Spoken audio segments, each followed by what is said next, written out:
마가복음 15장 1절에서 32절까지의 말씀입니다. 새벽에 대제사장들이 즉시 장로들과 서기관들 곧 온 공회와 더불어 의논하고 예수를 결박하여 끌고 가서 빌라도에게 넘겨주니 빌라도가 묻되 네가 유대인의 왕이냐? 예수께서 대답하여 이르시되 네 말이 옳도다 하시매 대제사장들이 여러 가지로 고발하는지라. 빌라도가 또 물어 이르되 아무 대답도 없느냐? 그들이 얼마나 많은 것으로 너를 고발하는가 보라 하되 예수께서 다시 아무 말씀으로도 대답하지 아니하시니 빌라도가 놀랍게 여기더라. 명절이 되면 백성들이 요구하는 대로 죄수 한 사람을 놓아주는 전례가 있더니 밀란을 꾸미고 그 밀란 중에 살인하고 체포된 자 중에 바라바라 하는 자가 있는지라. 무리가 나아가서 전례대로 하여 주기를 요구한대 빌라도가 대답하여 이르되 너희는 내가 유대인의 왕을 너희에게 놓아주기를 원하느냐 하니 이는 그가 대제사장들이 시기로 예수를 넘겨준 줄 알미러라. 그러나 대제사장들이 무리를 충동하여 도리어 바라바를 놓아달라 하게 하니 빌라도가 또 대답하여 이르되 그러면 너희가 유대인의 왕이라 하는 이를 내가 어떻게 하라. 그들이 다시 소리 지르되 그를 십자가에 못 박게 하소서. 빌라도가 이르되 어찌 미냐? 무슨 악한 일을 하였느냐 하니 더욱 소리 지르되 십자가에 못 박게 하소서 하는지라. 빌라도가 무리에게 만족을 주고자 하여 바라바는 놓아주고 예수는 채찍질하고 십자가에 못 박히게 넘겨주니라. 군인들이 예수를 끌고 브라이도리온이라는 뜰 안으로 들어가서 온 군대를 모으고 예수에게 자색옷을 입히고 가시관을 엮어 씌우고 경례하여 이르되 유대인의 왕이여 평안할지어다 하고 갈대로 그의 머리를 치며 침을 뱉으며 꿇어 절하더라. 희롱을 다한 후 자색옷을 벗기고 도로 그의 옷을 입히고 십자가에 못 박으려고 끌고 나가니라. 마침 알렉산더와 루포의 아버지인 구레네 사람 시몬이 시골로부터 와서 지나가는데 그들이 그를 억지로 같이 가게 하여 예수의 십자가를 지우고 예수를 끌고 골고다라 하는 곳에 이르러 몰약을 탄 포도주를 주었으나 예수께서 받지 아니하시니라. 십자가에 못 박고 그 옷을 나눌세 누가 어느 것을 가질까 하여 제비를 뽑더라. 때가 제3시가 되어 십자가에 못 박으니라. 그 위에 있는 제패에 유대인의 왕이라 썼고 강도들을 예수와 함께 십자가에 못 박으니 하나는 그의 우편에 하나는 좌편에 있더라. 지나가는 자들은 자기 머리를 흔들며 예수를 모욕하여 이르되 아하 성전을 헐고 사흘에 짓는다는 자여 네가 너를 구원하여 십자가에서 내려오라 하고 그와 같이 대제사장들도 서기관들과 함께 희롱하며 서로 말하되 그가 남은 구원하였으되 자기는 구원할 수 없도다. 이스라엘의 왕 그리스도가 지금 십자가에서 내려와 우리가 보고 믿게 할지어다 하며 함께 십자가에 못 박힌 자들도 예수를 욕하더라. 아멘. 오늘 1절에 새벽에 대제사장들이 즉시 장로들과 서기관들 곧 온 공회와 더불어 의논하고 예수를 결박하여 끌고 가서 빌라도에게 넘겨주니. 그러니까 밤에 겟세마네 동산에서 예수님을 붙잡아서 대제사장의 집에까지 끌고 와서 새벽까지 예수님을 가둬뒀습니다. 어떻게 처리할까 저희들끼리 밤새 모의하느라 그랬을 것입니다. 밤새 의논한 유대인들 새벽에 예수님을 결박하여 빌라도에게 데리고 갑니다. 밤새 자기들끼리 의논하고 예수를 죽이자고 사형이라고 선언하고는 빌라도에게 끌고 가서 재판을 청한 것입니다. 왜 빌라도에게 끌고 갔을까요? 다름 아닌 자기네들에게는 사형을 집행할 권한이 없었기 때문입니다. 당시는 로마가 지배하던 시대였기에 로마의 관리가 그것을 명령할 수 있었습니다. 그래서 빌라도에게 끌고 가 사형을 요구하고 있는 것입니다.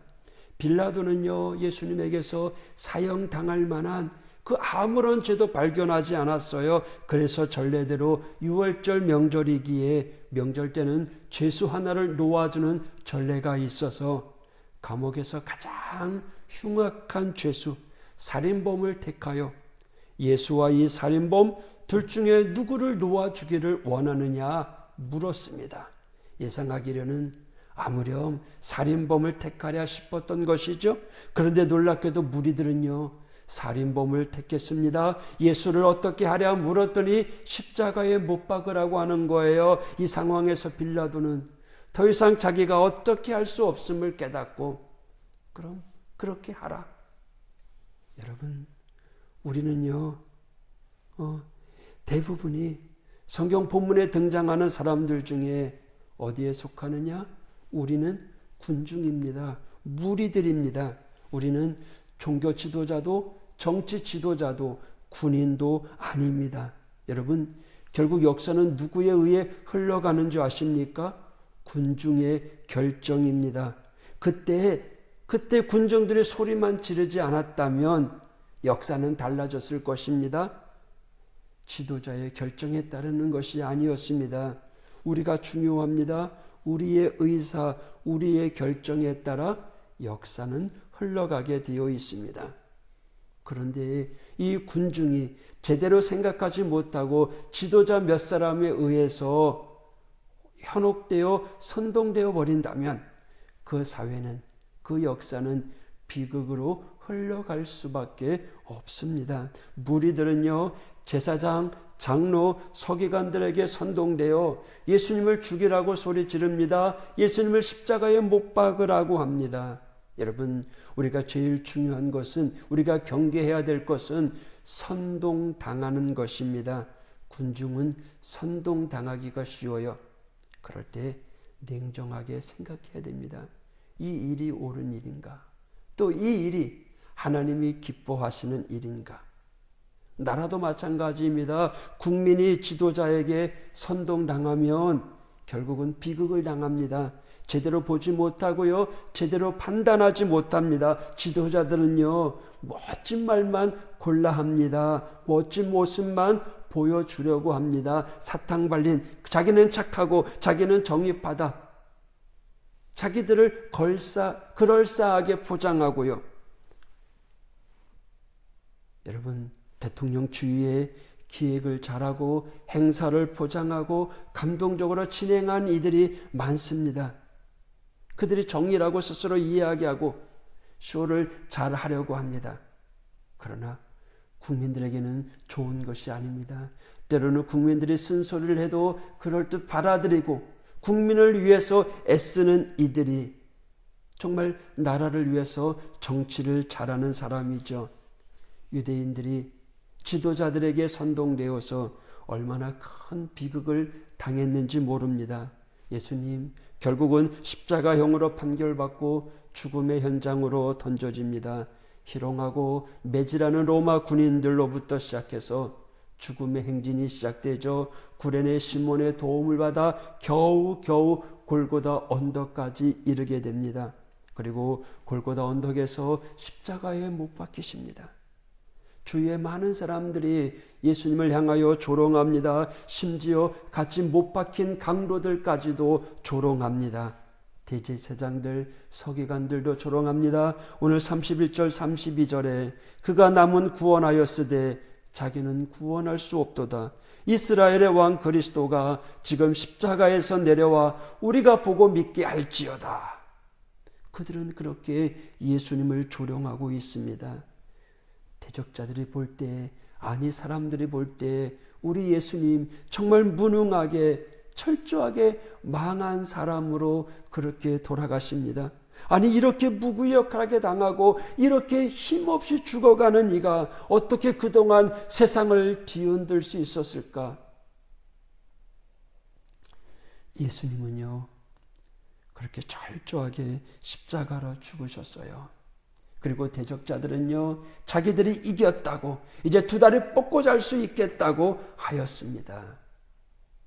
그러나 여러분, 우리는 그 결과를 알잖아요. 어떻게 되었어요? 그들이 승리했나요? 아니에요.